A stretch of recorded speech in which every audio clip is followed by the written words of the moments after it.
नीतीश कुमार क्या सच में बीमार हैं या जो उनकी सुस्तता है एक गहरी रणनीति का हिस्सा है? अगर ऐसा नहीं है तो ये क्यों दिख रहा है कि बिहार में जनता दल यू के दफ्तर के आगे उनके पुत्र निशांत कुमार के स्वागत की तैयारी हो रही है? क्या ये बीमारी महज दिखावा है जिससे भारतीय जनता पार्टी के पसीने छूट रहे हैं? 1995 से नीतीश कुमार के जरिए बिहार की राजनीति करने वाले भारतीय जनता पार्टी के लिए बार बार लगता रहा है कि वो नीतीश कुमार का रिप्लेसमेंट तैयार कर लेंगे और उनकी जगह नया चेहरा आ जाएगा जो भारतीय जनता पार्टी का होगा। लेकिन ये स्पेस लगातार नहीं मिल रहा है। 1995 से हो गया 2025 और अब तक नहीं मिल रहा है भारतीय जनता पार्टी को। भारतीय जनता पार्टी के तमाम प्रयोग विफल होते जा रहे हैं। इस बार लग रहा था भारतीय जनता पार्टी को कि सितंबर में वो नीतीश कुमार से मुक्ति पा लेगी और ये सब कुछ लगने के पीछे नीतीश कुमार जिस ढंग से सुस्त दिख रहे थे, बीमार दिख रहे थे, तमाम लोग कह रहे थे कि वो भूल रहे हैं, जबकि उनके साथ काम करने वाले ब्यूरोक्रेट्स का कहना था कि नहीं। मेरी व्यक्तिगत बातचीत में कुछ ब्यूरोक्रेट्स ने कहे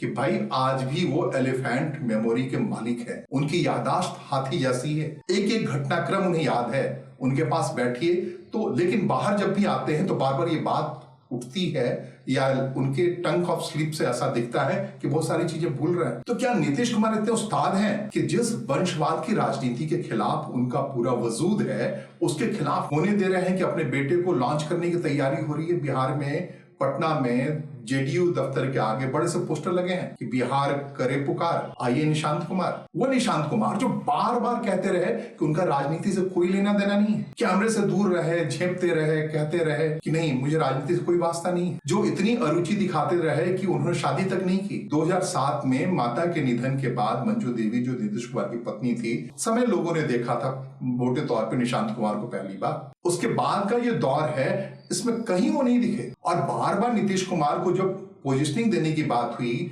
कि भाई भावी पीढ़ी को मौका देना चाहते हैं तो उनके पास कभी प्रशांत किशोर दिखे, जेडीयू का उपाध्यक्ष बनाया। प्रशांत किशोर को लगा कि सारा मैंडेट उन्हें दे दिया है, इतना मैंडेट दे दिया कि प्रशांत किशोर ने जनता दल यू के लेकर के नीतीश कुमार सहित आरजेडी के पास पहुंच गए और जेडीयू से नाता तोड़वा दिया। और जब प्रशांत किशोर ने जेडीयू से नाता तोड़वाया, नया गठबंधन बनवाया, तब उस वक्त प्रशांत किशोर भी गच्चा खा गए और उससे जो निकले तेजस्वी यादव मुख्यमंत्री के तौर पर, उसको नीतीश कुमार अपना राजनीतिक उत्तराधिकारी बताने लगे। बिल्कुल मुतमईन हो गई आरजेडी की भाई तेजस्वी यादव ही नीतीश कुमार के उत्तराधिकारी होंगे। तब नीतीश कुमार बड़े आसानी से वापस पलट करके बीजेपी के पास चले गए और बीजेपी में तब तक एक स्पेस क्रिएट करके वहां भी एक वंशवाद के व्यक्ति सम्राट चौधरी को खड़ा किया जा रहा था। आरजेडी के नेता शक्ति चौधरी के पुत्र थे और लगातार कस्में खा रहे थे कि नीतीश कुमार को उखाड़ फेंकेंगे। और जैसे ही जेडीयू वापस एनडीए में आई तो सम्राट चौधरी की पूरी राजनीति चली गई, वो उसी नीतीश कुमार को उप मुख्यमंत्री बन गए।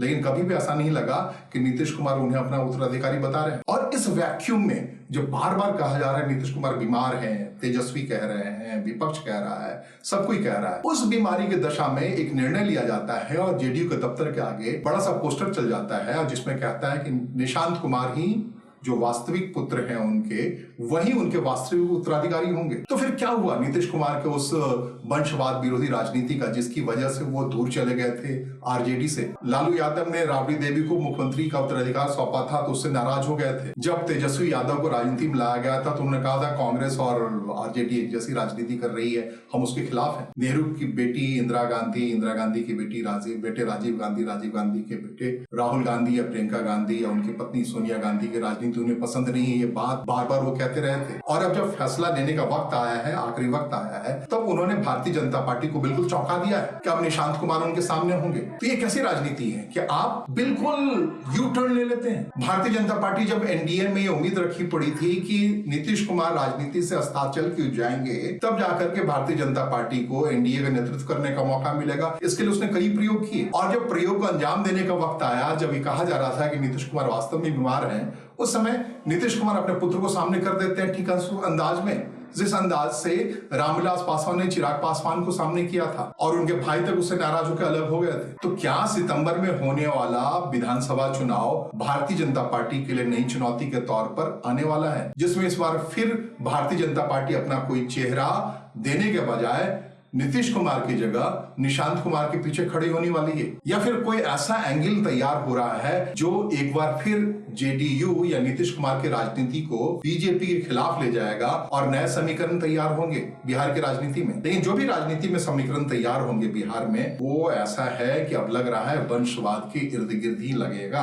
जब नीतीश कुमार ही सरेंडर किए हुए दिख रहे हैं और अपना पूरा चरित्र बदल रहे हैं, तो बाकियों का क्या? बिहार की राजनीति में सम्राट चौधरी होंगे, चिराग पासवान होंगे, तेजस्वी यादव होंगे, जीतन राम मांझी के बेटे संतोष यादव होंगे, उनकी बहू होंगी, जितने स्टालवर्ट हैं उनके परिवार के लोग ही रहेंगे। फिर बाकी लोगों का क्या होगा? क्यों उम्मीद लगाए पड़े हैं प्रशांत किशोर के आसरे लोग? क्यों बाकी जो नए नए लोग हैं बिहार की राजनीति अपना स्पेस ढूंढ रहे हैं? जो पूरी राजनीति ही पूरा बादल ही वंशवाद वाला है, वो कांग्रेस हो, आरजेडी हो, एक जेडीयू बची पड़ी थी वो जेडीयू हो, या फिर बीजेपी में भी बहुत सारे स्टालवर्ट जो पारिवारिक राजनीति के तहत आए हैं और सफलता प्राप्त कर रहे हैं, तो फिर क्यों बिहार का यूथ उम्मीद पाले कि वो राजनीति में आए? नीतीश कुमार से ऐसी उम्मीद शायद किसी को नहीं थी कि उनके पुत्र ही आखिरकार ना करते प्यार तुम्ही से कर बैठे वाली नौबत में चले आएंगे।